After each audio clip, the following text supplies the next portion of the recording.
I'm just adding people or admitting people.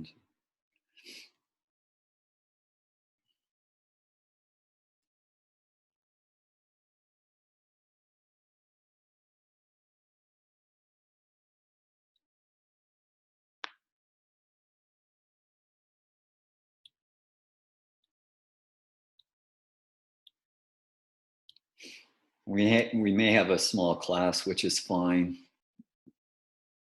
I must confess, I'm like in Memorial Day vacation mode.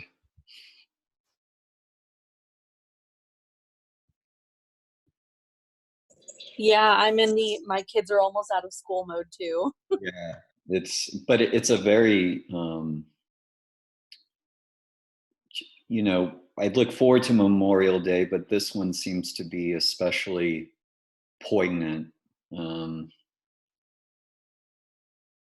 Not that we can really genuinely go anywhere, but it just feels, I like the illusion that all is well.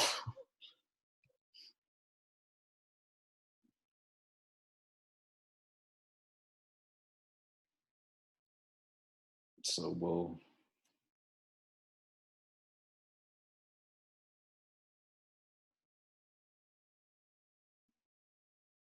cool. So about another minute and then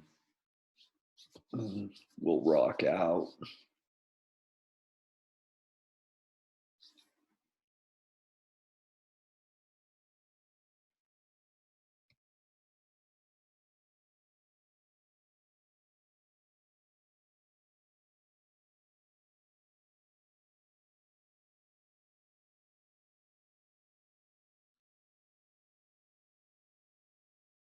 Okay, so let's do this. I'm going to go over the template for the paper itself, and then interrupt me at any point. And then from the template, I want to show you a draft that I came up with, um, and I'll go over it. The goal isn't to teach it, but to kind of perform it, to show my drafting process, my theoretical coordinates that I'm using, and how the template will motivate a conversation about how to organize it by various sections and paragraphs.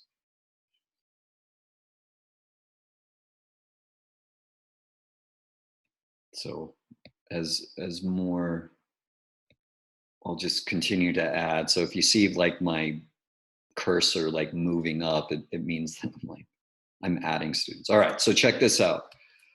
The template itself, which is linked in the current discussion that you're working on, I was going to publish the second discussion, but I'll push that back. Just focus on this one. Have a fun, if you can, Memorial Day, and all will be well. But just understanding the template and just completing this, the current discussion, um, is valuable, and should be kind of a sufficient jumping off point to get you into designing and writing. Okay. So with that in mind, um, the template that I put together, table of contents, you'll see this 27 minutes. What the 27 minutes is to help you overcome writer's block. So without really reading this word for word, what writing experts have figured out is when you are struggling with writer's block, one method, and I use this because I suffer from writer's block. I can write, but I hate it. I hate writing, but I don't want others to hate it, because it's just, for me, it's I've always had this ambivalent relationship with writing because it was so hard for me, in undergrad. Um, so my story of my academic life is just being plagued with writer's block. So I had to find out ways to overcome it. And so I came across research on this 27-minute method. And so long story short, the 27-minute method is like you sitting down and going, okay, I need to get a paragraph down. An academic paragraph is about 200 words. Okay. And what I do is I, use my phone, I use the timer, and I put it to 27 minutes and I write for 27 minutes. And when the 27 minutes is up, I pause it and I take a 3-minute break. So that gives me 30 minutes. And if I'm feeling good, which usually I am after like 27 minutes of writing, I do another 27 minutes. Right? So I set out the stopwatch, 27 minutes. I'm writing. I don't care about grammar, but because I'm writing academic paragraphs, I do have to be mindful of not necessarily free writing per se, but having a topic sentence and following its truth procedure, as well as adhering to just the logic of paragraph development. And then when that second 27 minutes is up, I take a 3-minute break. And then, in less than an hour, I have 400 words. I'm like, this isn't bad. It's kind of coming along. Then I can do another 27-minute, or I'm like, I'm done. But I'm not, I like Stephen King, but I'm more interested in authors' writing process than their actual work at the moment. But Stephen King writes 500 to 1,000 words every day. So he gets up, has his coffee, sits down, 500 to 1,000 words. And he doesn't even have to like them, but it's a useful method. So if you're similar to me, where writing is a struggle, even though you have the concepts, and when you do write, it's really not that bad. It's quite sophisticated, but just sitting down and writing, at least for me, undergrad especially, was just brutal. And then even now, it's just like I have to trick myself. Okay, I'm just like putting ideas down, not really writing, just putting ideas down. And it's, talk about the feeling of feeling redeemed in a spiritual sense after I'm able to write. So hopefully the 27-minute method can be useful for us. So the 27 minutes can apply to obviously this class and your other classes. So I just put it there because you're going to be writing a lot of paragraphs for this essay. Cool. And then the rest of the headings is just basically telling you what each paragraph needs to do for this paper. Okay. So in this paper, you're going to have a pretty lengthy introduction. It's not going to feel like a traditional academic introduction or what you think an introduction is for at the college level, and kind of teaching you how to write a research academic essay that could be published. So let me just go over this section here of the paper and then interrupt me at any time. So your paper will have an introduction, which will consist of like 3 paragraphs, and you'll start off generally, and then work your way towards your a V-shaped to your thesis. Okay, so opening paragraph is just kind of inviting your reader into the world of your paper and design and theory. You will have a background section. Background section is about a paragraph or two, and the background section is useful for referencing perhaps the material that we went over at the beginning of the semester. So the background isn't really foregrounded in your paper. It's a way for you to invite your reader to come to terms with some of the more background assumptions that your theory is relying on, without wasting paragraph space. Go ahead. So should we assume that the reader knows about some of these people, some of the theories, or just not at all? Not at all. Okay, explain to them. Okay. Yeah. In a rule of thumb, and I know like published academic scholars, and depending on the journal and the editorial ideology, but they imagine explaining their theory to a 10th grader. And sometimes when you read academic literature from certain humanities journals, and even hardcore analytic philosophy, their sentences sound like 10th grade level, and it's intentional, because the assumption is the reader either knows a lot or knows nothing. Letha, go ahead. Am I able to use like parts of my previous like discussion board posts to just, just add information, like make it more, okay. Yes. So everything. So I maintain this, like everyone has been writing their paper since day one. Now what's going to happen is you're going to come up with a particular thesis, and you're going to have to do some editing to take all your previous discussion boards to make it relevant to this new thesis that you are inventing based upon the assumptions of the prompt and the expectations of the prompt.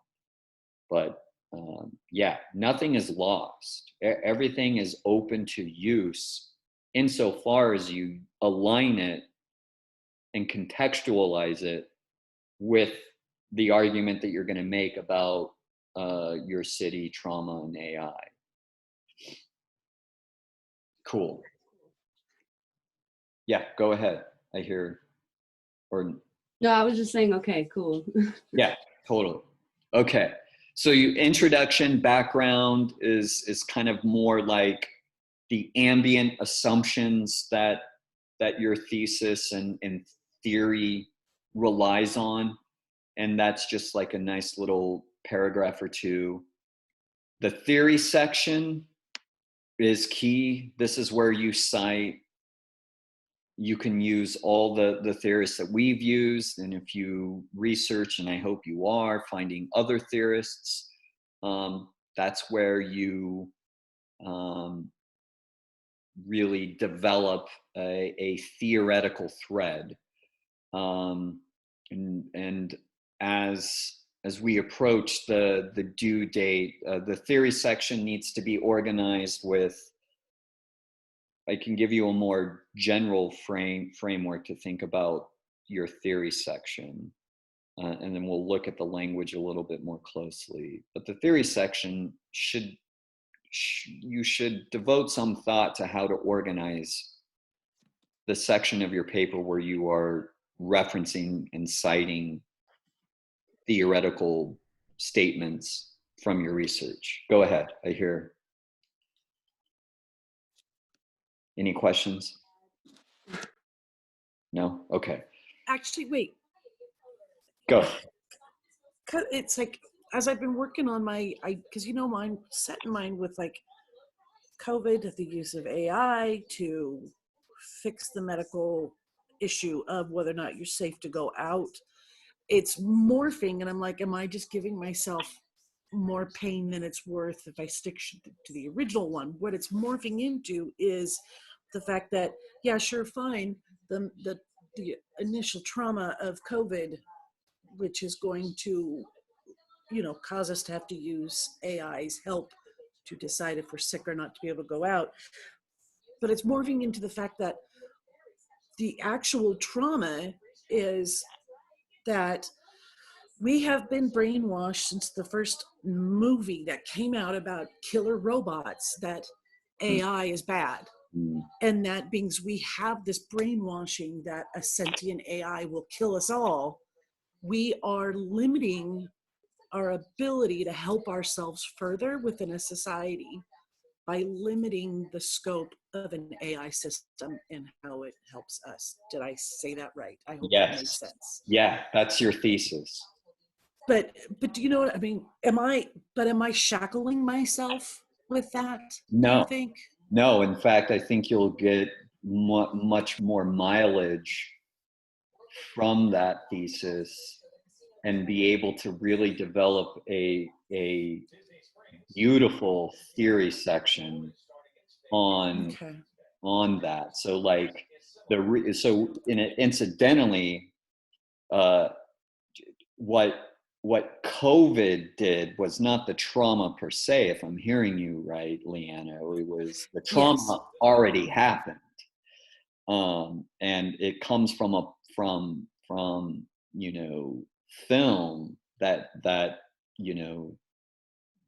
that problematically induced us to buy into a particular fantasy of AI. And Yes. And then because of that, we're not going to trust a system that would limit our mobility by testing our fever, by, test a breathalyzer test basically to see if we're ill or not, and controlling us in that way, because we're going to automatically assume said AI is going to lock us into our homes like demon seed. yes, But see, then you can also use what Bratton said about if we don't know if the AI is intelligent or not, how do we know that it's like not human, yeah, so to say? yeah, Correct. And then on my last post, I can't remember who it was, but somebody had brought up the fact of that, and that's what kind of got me thinking with it, is we as humans give the AI system its morals, ethics, things like that. And so, but see, I was going to take it from that and expand it with, was it Broughton, that one AI system will have what we give it. But when you connect it to 1,000 more AI systems, what then does its intelligence do and its sentience do? Where absolutely. does it shift from there? And then that's where the fear of humanity comes into play to hinder its growth. Yes, yes. Yeah, I hopefully you wrote that down, because I mean, that's basically a snapshot of your paper. Um, it's a great theory, and It is. I'm constantly writing little, I'm driving my family nuts with all the little notes I've got all over the damn house for good, things that pop in the head. good. That's great. Cool. So yeah, what the conversation that Leanna and I were having, as well as with the class, and then Ashton. I mean, what was that? That was precisely a window into a theory section where Leanna, articulated a thesis, some point of departure, and then developed kind of a brief outline, beginning with like, what is it about the medium of film that kind of we can kind of historicize in some way the beginning of a particular trauma that COVID itself did not generate, but rather emphasized. So what COVID did, what COVID likely made explicit, was a trauma that you can track historically back, according to your thesis, Leanna, to a specific film. That's freaking beautiful. And really try to get as much mileage out of that as possible. Cool. Okay, so that's the theory section. So what the language in the theory section, if we just look at it, you're going to see names here. Some you recognize, some you don't. It's just like these are just examples of like how to think about just brainstorming aspects about your theory section. So you're like, who's Mackenzie Ward? Don't worry about it. It's just an example. But what Leanna nicely did was she allowed us to hear a theory that induces a different expectation in us. So, I don't ordinarily think about like a specific film that initiated the trauma. So by Leanna sharing her thesis and how her thesis is going to defend the theory, it induced a different kind of expectation in me about perhaps my understanding of reality is problematic as it relates to AI and COVID in this kind of scenario. And so what your theory section does is tells the reader, yeah, you have your way of looking at reality, and that's really cool. But I'm going to invite you to be skeptical about the assumptions that you have about reality. And I'm going to give you other kinds of assumptions to hopefully convince you to revise your initial assumptions about what you think reality is. And sometimes theories fail, right? They just fall flat. They're disappointing, and that's just part of the game. Okay, but at the end of the day, your theory section is setting up a new kind of expectation for your reader that that motivates a healthy skepticism about their own theory building process. And you're inviting them to to reflect on the assumptions that they rely on to have their own kind of hypotheses about what's real, what's not, etc. So that's just a beautiful way to go to write a paper where you're like, depending on when this film was released, but if you want to talk about the trauma of AI, it happened at, on May 17th, 1996 at 3:43 p.m. That's when this trauma happened. I find that just like, really, really great. Okay. So your theory section is purely theorists. You're having a conversation with them, but how you develop this conversation should, by the end of your theory section, you should be able to answer the so what question for your reader. Like, why am I reading all this theory stuff? Well, the so what is like, this theory or these theorists help me develop or design a theory that influenced the way in which I designed an AI system. It influenced the way in which I conceptualized and intervened in my city, to the extent that I was able to identify a trauma. And this kind of goes back to Monday, but I don't want to kind of rehearse that just right now. But your theory section to answer the so what is like, no, this theory helped me intervene into a city, identify a trauma, develop an AI system to make the trauma go away. Right? That's kind of why the reader's reading this theory section. She's like, no, there's a lot at stake with this theory. Right? And some of the theories that you use, you may not like. So it's like this theorist or this scholar says this, but that sucks. You don't say that, but that's the gist. Or instead of they suck or they don't know anything, just say they're explanatory limited. Whereas the theorists that you want to use and then help you develop your own theory is this theorist is explanatory strong. Does that make sense? Okay. So that's the theory section.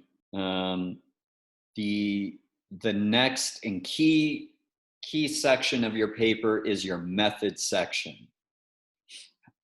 I'm sure some of you in science classes already are having to write like lab reports. Has anyone written a lab report yet for a class? Yes. Yeah. I've written 2 literature reviews. Oh yeah, I mean that's your theory section is a lit review. So that's great. I had to like read other papers that have like methods, analysis, limitations of the study, everything like that. I love it. Yeah, I mean this is what this paper it is. This is like a social science paper. So UPS. So if you heard the doorbell, but if not, you know. So method section, yeah. So let me just read this because the minute that you begin like to design your Lego, begin to craft interview questions for your research participants, that is your method section. So a method section in a science or social science paper has to be written in such a way that if you were to give it to a future researcher or if a future researcher was going to read your method section, they could in principle duplicate your study based upon the method section. Does that make sense? It's kind of a play-by-play of how you designed your Lego section and why. So there is a intense relationship between your theory and methods. So yeah, go for it. So the theory section is more on the people, researchers, whatever you Yes. used. Yes. And methods is more about the tactile things you used. Yes. Like I would use like the interview, the Legos, how and why I use them. Yes. And would that also be where I would reference like say the films? Yes. Okay. Yes. So one is more cerebral side, and methods is more tactile side. Yes. Or the method section in principle should be the most truthful description of the process. Everything else can be a little bit poetic. But your method should be like literally a play-by-play. It's the most boring section of the paper, but it's just good training in thinking about how to imagine a future researcher, in this case, a future student of mine, looking at your papers, specifically your method section, and going, okay, just based upon reading this, method section, can you duplicate this study? Can you find these Legos? Can you just, based upon how you describe the Lego building process, it should be almost like you're reading an owner's manual about how to change the oil. It should be written like that. Cool. Perfect. Yeah. And then as Letha said, yeah, so you have your theory section, you have your method section, because you designed this Lego, you kind of created a model of your city, AI and trauma. And then you have to like get empirical data, qualitative data from your research participants, your 3 to 5 research participants. And you're going to interview them, you're going to ask them questions. So when you get to your analysis section, okay, you are basically breaking apart your theory, your Lego design, then breaking apart the responses from your research participants, right? So up here, this represents your thesis. This is your argument. And you're going to test the strength of this argument by coming up with a theory. Okay? This theory then motivates a design practice of your Legos. And you're going to then test this theory and design by recruiting actual human beings and asking them their thoughts on this. Your analysis section is breaking all of that down into what it all means. So what happens to your theory? What happens to your design when you conduct interviews with real human beings who have their own biases, judgments, ideas, etc.? So what happens to your theory? What happens to your overall design when real human beings share their thoughts on that? That's the analysis section. Okay. So it's literally analyzing all these working parts, breaking it apart to find some common theme or thread. Does that make sense? If anyone's available. Yes. Yes. Yes. Okay, right on. And then implications, I'm just going to read this. So the implications would be, did your theory work or not? And was it dope, or was it just a massive disappointment? And what is to be gained from either the dopeness of your theory and the success of your design, or just the overall disappointment? And I want to start here. The major implication you need to discuss is the practicality of understanding the artistic approach you took. An approach on some level invited certain emotional responses from your participants. What will your reader gain?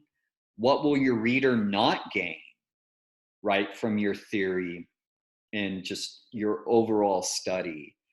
How does society need to change to make room for more discussion about AI trauma in the city, especially since if your paper doesn't like literally fail, but your overall theory and method section, just with this small sample size of research participants, didn't work.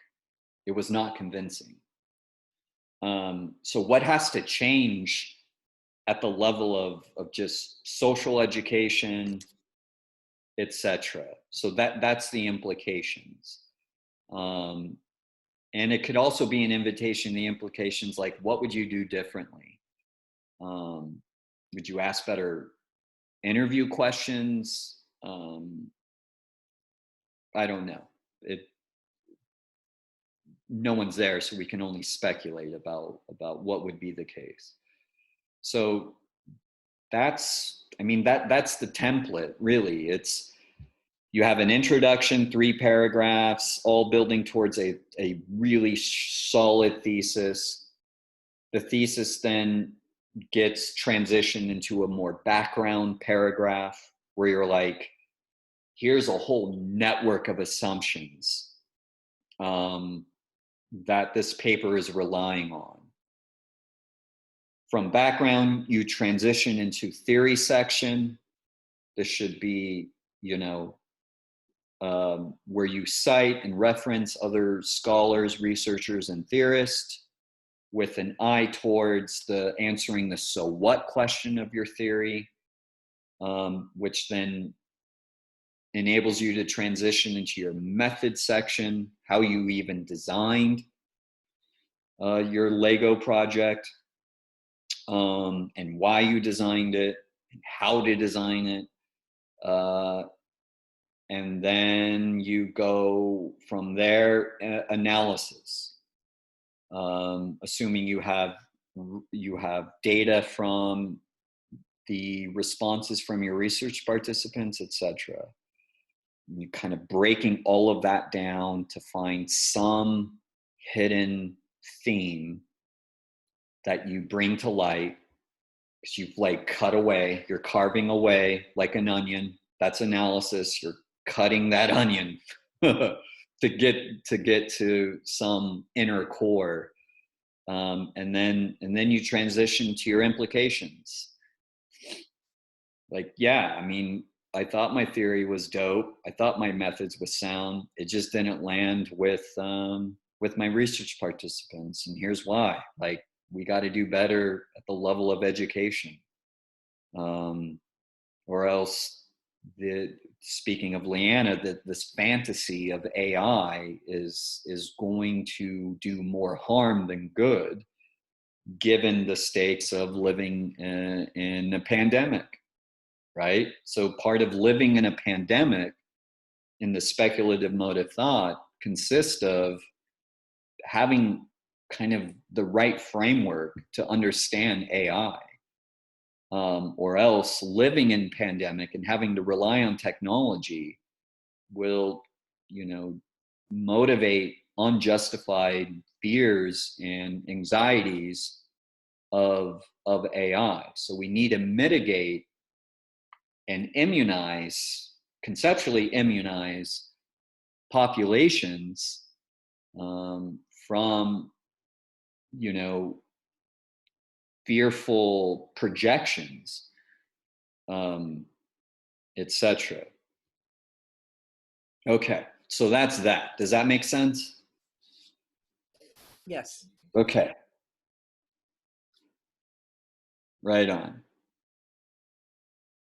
So let me just show you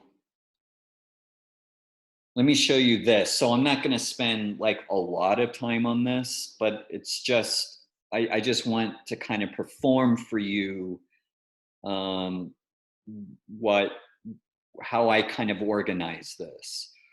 So I'm looking at the trauma of boredom, but I'm going to 541 million years ago, and kind of telling this, I don't know, ontological. I'm basically claiming boredom is ontological, and it happened with the Cambrian explosion of life forms. Simple cellular organisms began to diversify, and then what really messed us up was the catastrophe of neurulation, where as the brain or the nervous system began developing, there was foldings took place. There's really wonderful YouTube videos on the process of neurulation or neural plates. So I would start there, and I'd be like, you know, boredom is ontological in the sense that it began with the catastrophe of just the genesis of just the development of a nervous system.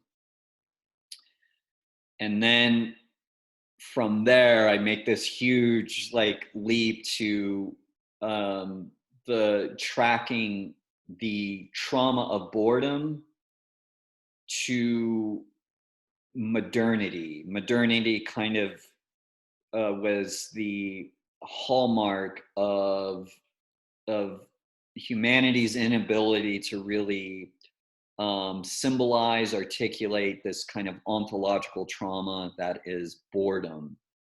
And so architecture is a way to come to terms with the trauma of boredom.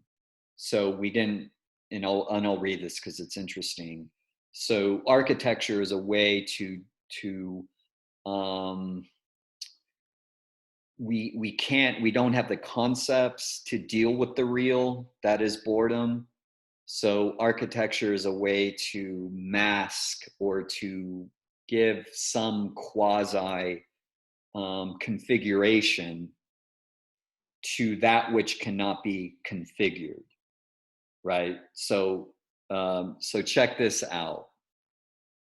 So in his lecture, the philosopher Heidegger develops for the first time in the history of thinking the idea that the continuity of history for us has definitively broken. We no longer can afford the illusion of living in the history of mankind. We are the first generation, according to him, that has to realize that history is over and that everything we do is just designed in order to hide a deep feeling of boredom.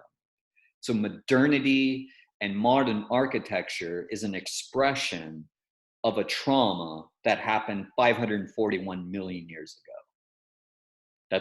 That's like my speculative theoretical framework, right?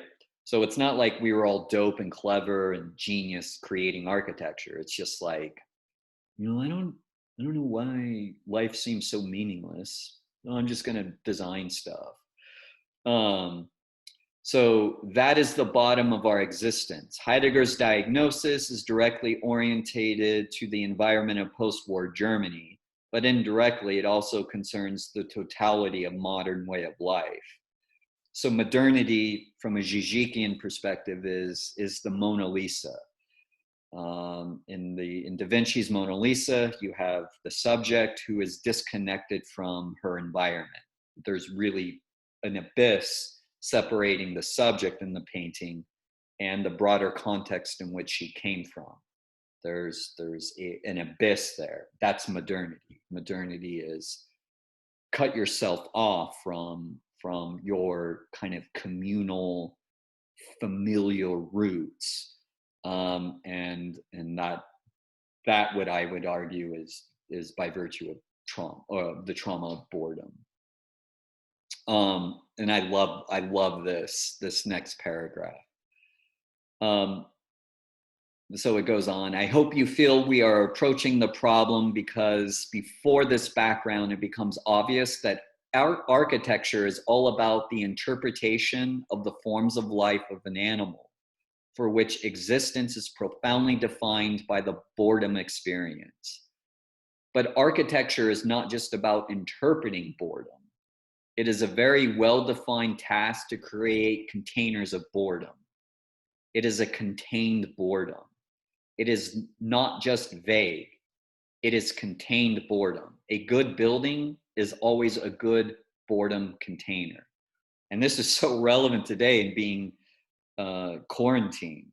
It's having to come to terms with boredom, but at this boredom that we come to terms with has been kind of deferred and put at in abeyance by virtue of the illusion that architecture give us, that it's pointing to the highest achievements of humanity.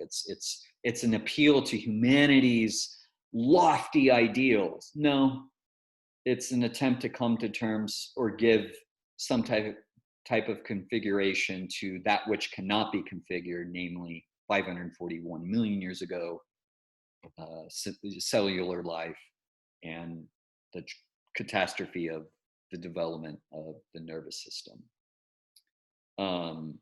And then I go on, I kind of historicize certain housing projects, modern housing projects. And this kind of aligns with what I was discussing with Leanna's project, the Pruitt-Igoe implosion, that some theorists say that modernity, I think some of you have heard the term postmodernism.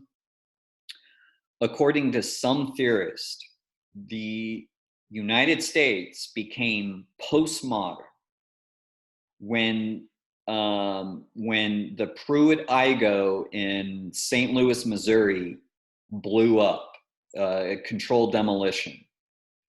And that happened on July 15, 1972 at 3:32 p.m. That's when the United States became postmodern. And so what we were blowing up effectively is we thought by blowing up modern architecture, we would like blow up or this kind of trauma of boredom, to kind of free ourselves, to become less rational and to become almost polymorphic, more fluid, less geometry, more flows than like geometric shapes. That's kind of postmodernism, is the end of truth with a capital T and lowercase truths. But what we thought we were exploding or causing to demolish was our boredom. But like any good trauma, you may repress it, but it always returns.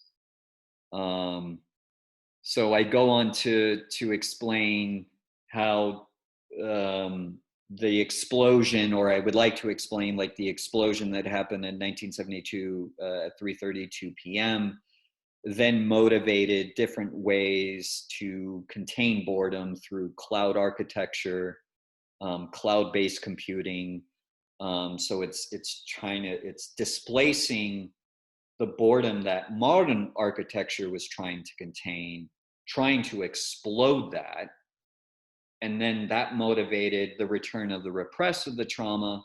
And so I'm going to tell the story that, you know, at 3:32 p.m., that's the inauguration of like more the building blocks of cloud-based computing, which is taking boredom here and trying to like put it into the cloud where we can't really see it, which affects like the whole AI thing. And then I tell the story of how that affect the human subject, kind of more matrix. We don't really need the body, but that's a kind of the philosophical idea of like the body is just like, God, we don't need this stupid body. It has to sleep and it has to eat and then it dies. We don't need that because we like our mind. So I talk about how the human voice doesn't really need the body anymore, which leads to, and I'll go over this next week, but if you want to do a quick research on like Google Duplex, which was this AI system, and it called and made a reservation at a restaurant, and the human server was like, "Hi, how are you? Thank you for calling this restaurant." And then the AI system's like, "Yeah, you know, do you have any availabilities?" And it's so convincing. So the story that I'm trying to tell, and I'll just wrap this up, is the real catastrophe that has plagued humanity, both positively and negatively at the same time, was the development of a neurosystem from simple life forms. And by developing a brain that kind of is encased in a body, right? This kind of biological architecture. I want to tell the story of like trauma beginning 541 million years ago, motivating the brain, in such a way that to be a thinking being is to come to terms with boredom, to be kind of plagued by boredom, and to find ways to contain boredom, but also to tell the story. And by containing boredom, you're just kind of creating a monster, the return of the repressed. And so by blowing up architecture, creating something new is just not getting rid of the trauma, but just displacing it to more invisible sites, nanotechnologies, cloud-based computing. And so AI, in terms of like voice recognition, neural networks, etc., is kind of symptomatic of our of the relationship between how architecture contains boredom, and then us viewing our bodies as problematically containing our mind and voice, when these objects don't really need this boring biological system or body, etc. So a lot of Gabriel, a lot of Bratton, a lot of Negarestani is kind of my theoretical point of departure, etc. So the intention wasn't to like teach this. It's just I was just performing kind of my own speculative thinking about this. So what I would do is like the whole early parts of this paper, that would kind of be my intro. All the philosophers and theorists will go in my theory section. Then I would design the AI system and city, find some architectural space that I think is like, yeah, the boredom. So my idea would be design an AI system that could detect when a human would feel boredom, and then to slowly introduce not a feeling of boredom, but just an invitation to not feel bored, but to think, more inventively about how to deal with various catastrophes at the level of ecology, economics, politics, etc., to kind of create a more advanced citizenry, etc., which is way utopianistic and will never happen. But in my brain, it works out. So that's essentially it. I probably ironically bored people here, but I was just simply performing, kind of what I'm thinking about. But long story short, if you can understand the template that I went over, that's really all that matters. I was just kind of showing you how strange and how speculative one can be, insofar as you can connect all these different moving pieces into some coherent whole. So thoughts, questions? Maybe not about this. Yeah, go for it. Just a big thank you, because today really helped me a lot in fine tuning and figuring out and organizing. Oh, right on. Yeah. Cool. And one random question, okay? Of course. Because the papers that you had put up of other people's, they had it like set up where it was like, like they had it tagged. This is the introduction. Is that how you want it? Or do you want it to flow a little bit more like the way you have yours on here? No, see what I would do, and I'll show you next week, is I'll take this and yeah, I will show everyone this, to use Microsoft styles to create like heading 1, heading 2. So yeah, you'll have a heading 2 that's introduction. You'll have a heading that says okay. Theoretical section, or literature review, methods, analysis, implications. Yeah.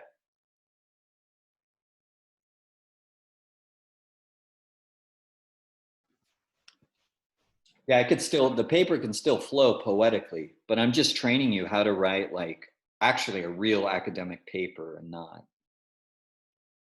uh, Very cool. yeah, Very cool. cool. Anything else about the template or about the project? I feel good about it. Cool. Well, so I also kind of just wanted to run mine by you just to make sure I was along the right tracks. Yes. So my focus is like poverty and the issues of poverty. And I did a survey with my family and some of my friends asking like, what's the first thing that comes to your mind when you think of poverty? And they all said like lack of food. So I was thinking like along the lines of, I don't know if anybody has ever seen the movie Smart House on Disney Channel. It played like a really long time ago. Heck But yeah. basically, yeah, they had like these like pictures of food or like these small little, and they even have it on Spy Kids as well, like small little foods, and then you just put it in the microwave and it turns into like real food.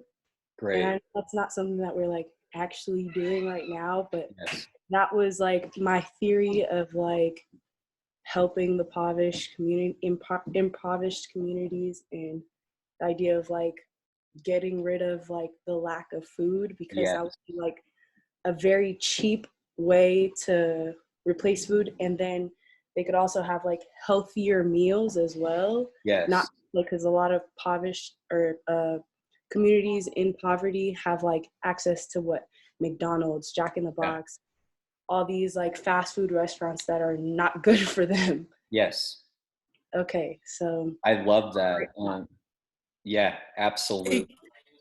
I was gonna say, when you're talking about the food levels, and one thing you might want to look at or look into, I don't know if it'll help or complicate, is the amount of food waste in America. The fact that I was a server for God too many years, and it would break my heart every night to watch how much food they threw away when there were, I don't know how many homeless people outside that restaurant starving. Yeah. And the reason why they don't do it anymore is somebody somewhere sued a restaurant. Yeah. And you might want to look into how that would play into helping okay, the food shortages, the hunger issues, things like that within those who are less fortunate in the Yes. monetary system, Yes. of what it would take to be able to donate food to those at a lower income bracket. Yes. Well, I know just from like working at Starbucks and donating food, I would always make little goodie bags for the homeless outside of our store, but you have to be really careful with what you donate. Like, I know we were not allowed to give away anything with dairy or meat, anything like that, because it could spoil and potentially make the person sick. But I know if you, how they've gone now is they've tried to go 100% donatable with their stuff. So even the Oh, awesome. breakfast sandwiches, what they do is they have them refrigerated and they transfer them in like a refrigeration system and all of that.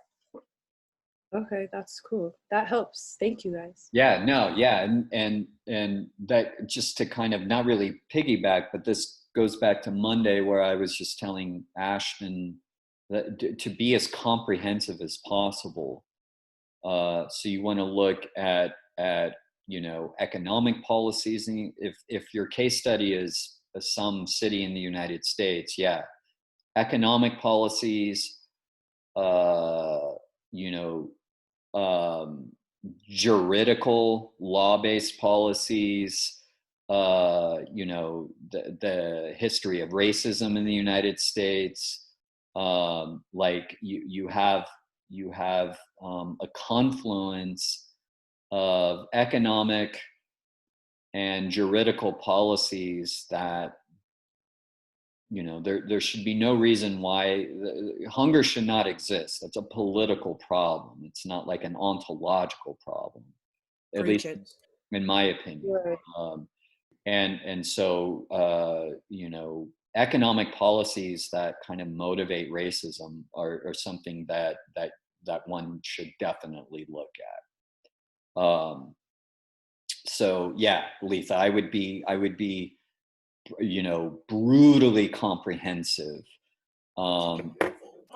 in that approach. And yeah, I mean, you kind of want to be like where I'm thinking too is like the AI system that you use with this particular like food to feed the impoverished community, and then kind of elevate their lives because they're getting the nutrition that they needed, right? They're not, even though they exist in a grocery store desert, essentially, they're getting the nutrition that they needed, which will reduce inflammation, which will then help stabilize um, their kind of chemistry to rock out. But if you're eating kind of food that causes inflammation, I've seen studies where it promotes aggression.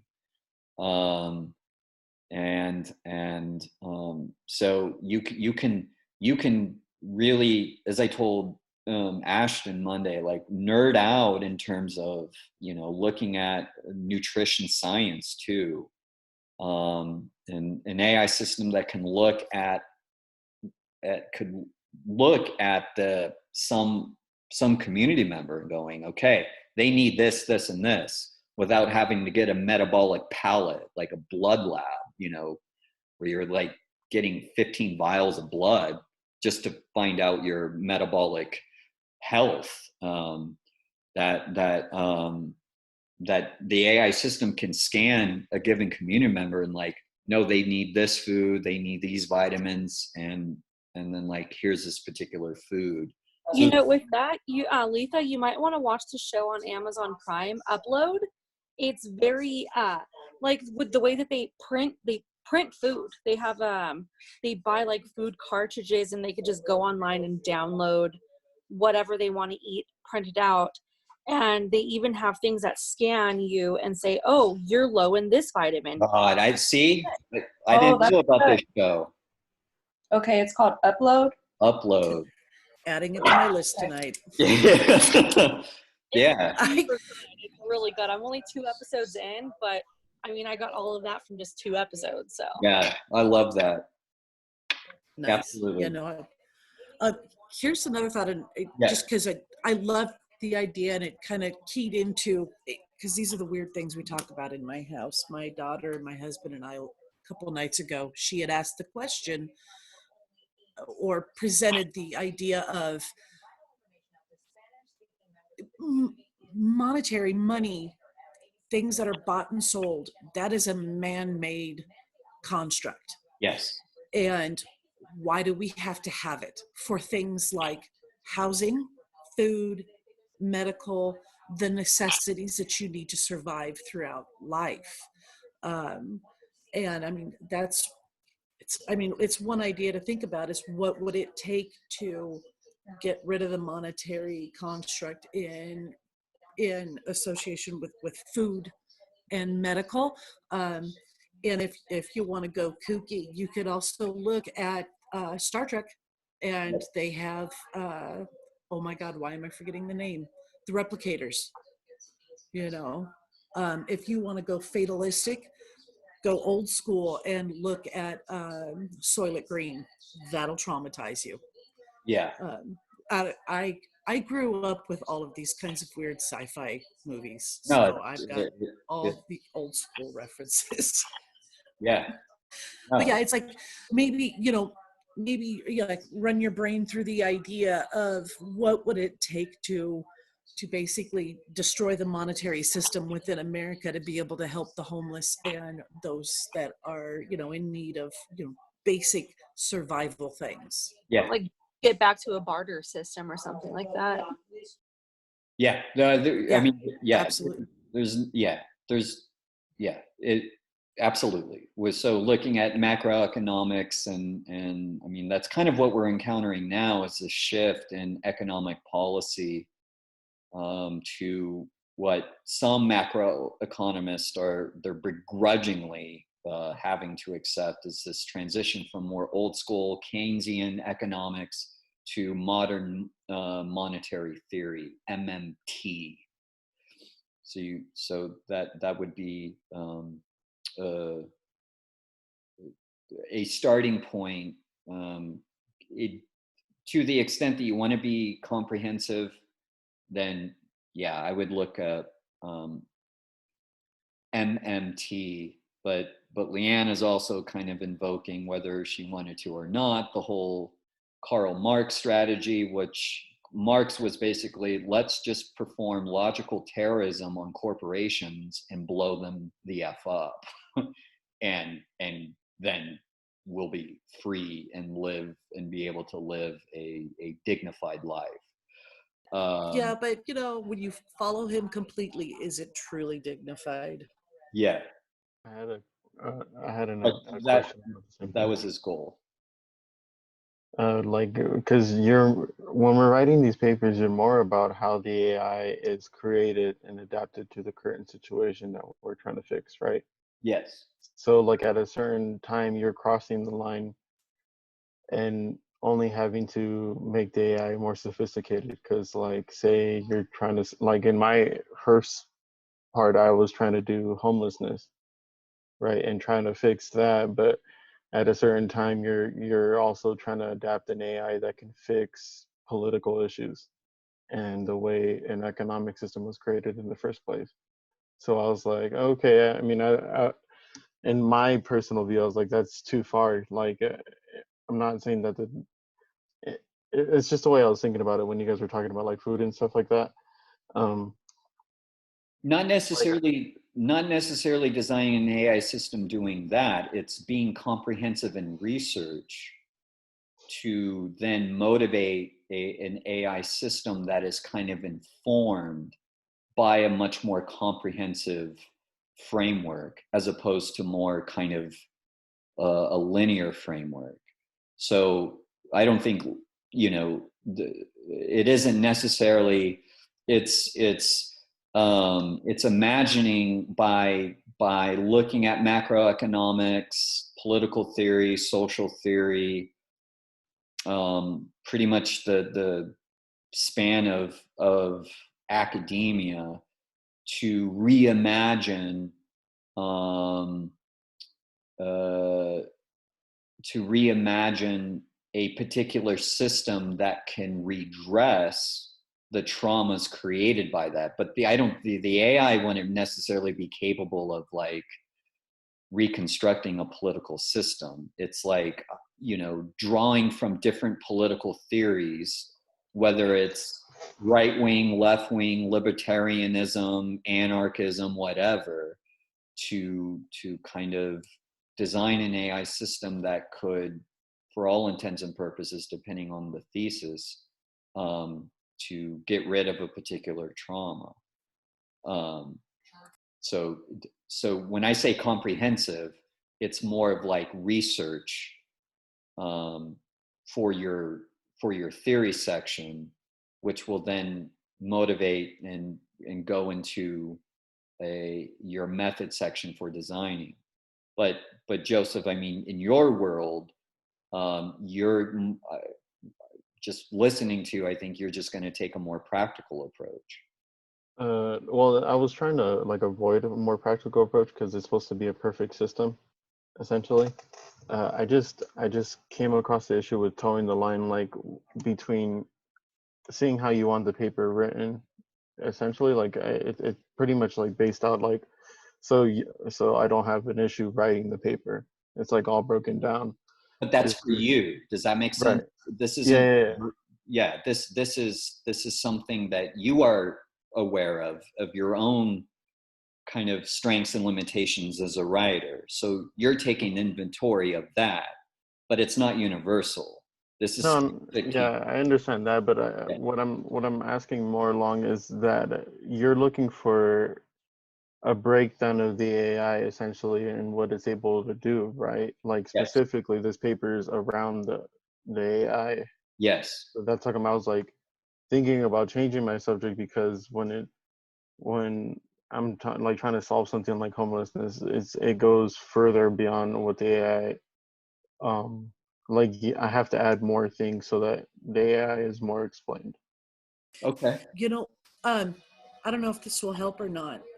God, I don't even remember where I read it. It was on the interwebs. There is, if you want to connect an AI system to homelessness, you know that they have made like these ginormous 3D printers that can build homes.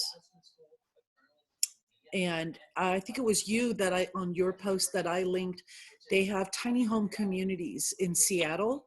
Yeah.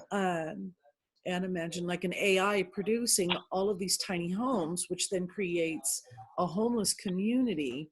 How is that going to affect the rest of the community who may be adversely, they don't look in a positive way to a bunch of homeless people living in tiny homes given to them or Yeah. something along I those mean, lines. if you're dealing with homelessness in California, you have to look at Proposition 13. And seriously, that Prop 13 is where you have to start. Just like the policy surrounding property taxes in this state. That's the level of comprehension. So if Prop 13, which is a sacred cow, meaning in political speak, you can't mess with it. It's there. But Prop 13, seriously. I would kind of begin researching the boring stuff and then going from there. But that would probably help really focus your intervention into addressing those without homes in really robust ways. And then like compare that with Texas, which has high property taxes. There's a reason why they have like, for all intents and purposes, better high schools, because everyone pays like these high amounts of property taxes. But yeah, property taxes is key to understanding homelessness in certain respects. More broadly defined, then you can look at resources for mental illness, for addicts, etc., or the lack thereof. But yeah, that would be. I would invite you to kind of look Wikipedia Prop 13. Yeah, I was kind of going down. I didn't read into Prop 13, but I was reading more into how the state itself handles homelessness and what exactly can you do and without over expanding my Yeah, AI, like just really because you said a city, so I was really trying to focus it on a city. yeah, But then absolutely. you start to realize that California is designed for there not to be any homeless people. It's only further advancing rather than slowing down. Yeah, yeah, and if you want like a real like, just go to Hollywood. Yeah, Literally, go on the streets, Vine and Franklin Avenue under the bridge. yeah, it's hardcore. It is something. It is something. So yeah, lots. If you were to do that, just take a drive underneath. I'd give you extra credit. Not to like Yeah. fetishize about, but just to just see the contradiction Hmm. of of of Prop 13 for sure. I'll definitely look into it though. Yeah, and then you can go like homelessness and Airbnb and how that's kind of impacted um, homelessness too. Like here you have these houses that are specifically designed for Airbnb, and they're not even being occupied. Um, so yeah, so you can start out incredibly comprehensive and then kind of take a little bit from here and there and then go where you want to go. There's also like Instagram pages that are like that. There's this one that I follow. It's called Dying California, which really highlights like the homelessness that's going on all Yeah. over California. It's sad and it's terrible to see how each city is dealing with the issues. Yeah. Cool.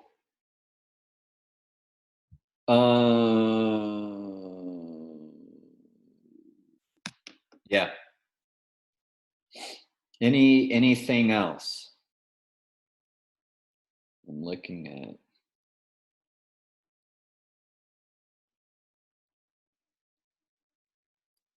That was good. Yeah. So like just Joseph, if you're still there, 1978 California Proposition 13. Okay, cool. Because I was already kind of like thinking about changing my topic because it's so crazy. But I mean, I hadn't convinced, like I haven't No, convinced myself with now's the anything else. perfect time to think about housing given COVID, the unemployment rate. I mean, now's the time to like take this seriously, man. And you can be formulating some type of solution um, for a COVID world. This is what makes this project so profound. So you can be generating some useful ideas that may come into play later. So yeah, I, I think this topic is brilliant. Okay, cool. Because when you know the link that you gave us, I forgot the web page, but it was already talking about like homelessness and like people not being able to pay, or you know like no rent control or Yes. situations like that where it's not that the person's not making enough money. Like at what point does you know making $60,000 a year make it like not enough to live in a specific area? Yeah. So it was kind of weird like Yeah. to read about that. Yeah. It's a salary which would be decent, you know, it at a more abstract level, but 60K could accelerate your death. I mean, it's madness. Yeah, it was it was a weird thing to read about. Yeah. So cool. Yeah. Keep going. But anyways, so that's essentially it. This was a great session because we're kind of sharing ideas, and then by hearing ideas, and then me kind of freestyling with you, hopefully everyone else is like reconceptualizing, rethinking the projects. And then because Memorial Day is Monday, so I'll see you a week from today. But totally like enjoy yourselves if you can. But until then, I look forward to like seeing your discussions, and then we'll go from there. Yeah. Sweet. Sounds perfect. Yeah. Cool. All right. All right. Did someone have a question? No? Okay. All right. I'll see everyone a week from today, Wednesday. All right. Later. Later. Bye. Bye. Bye.